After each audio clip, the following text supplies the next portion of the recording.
Білесіз бе, бір түрлі адаммын ал. Сөкпеңіз. Қара қазандай болса да өкпеңіз.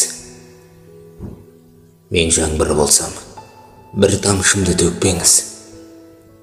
Күн болып күлсем, жүрек ішінде көктеңіз. Назымда найзағай түрде ойнайды, жарқ еткен сәтте өшпеңіз.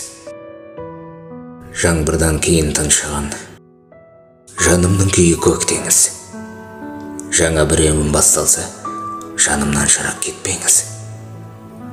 Жалындасам от болып, жаңбыр болып жаусам өшпеңіз. Махаббат мырза, мен сондаймын ал, сөкпеңіз. Негізінде, мен сіздің алдыңыздан шыға келсем бүгінде, ебі кетіп есімнің күрмелі тілімде. Қарасаңыз қалдырап, тесік таппаймын кіруге. Кекештеніп кер тартып, сасқан үйрек түрінде бесіп кетем. Осылай болам екен сүюге. Сосын өзімде өкінемін. Күлмеңіз, қақыңыз жоқ.